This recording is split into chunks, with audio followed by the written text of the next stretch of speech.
Good morning mga ka-explorer. For today's video, mamainit ko diri sa painitan sa baybay sa Tubod Mar, Hagna, Bohol.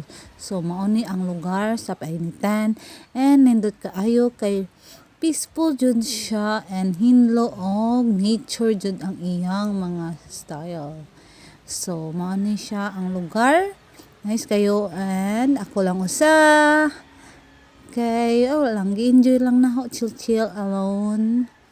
And ako ra usa diri nagkaon kay wala pa mga customer and mao din ni akong gi-order kutsinta and kalipat ko unsa na basta na isa ka kasaba cake murag tag 15 each man siguro na sila.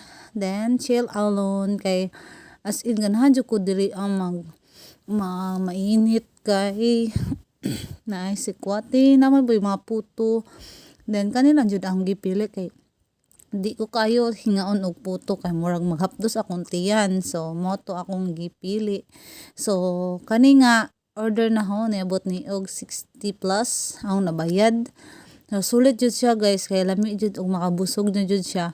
So, favorite jud na akong kutsinta bitaw. And karon mauli na ko padulong sa amo. Then mo ni akong motor gamit Ronsi Max.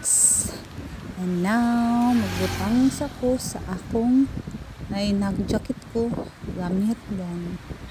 Kung makita ninyo, kung gusto mo maanhi, makita ra ni sa daplin sa dalan and napos sa dagat nindot kayo diri as in nakabutang ani painitan sa baybay as in peaceful jud siya.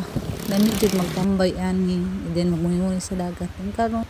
So guys, sumanan ako mag-chill dere sa painitan sa baybay, Tubod Mar, Hagna, Bohol. So mauli na ko. O dinhi makita ninyo unsa ka peaceful ang kalsada dire o dagat. Nindot kayo ang view basta magmotor ka bitaw nya daplin sa dagat.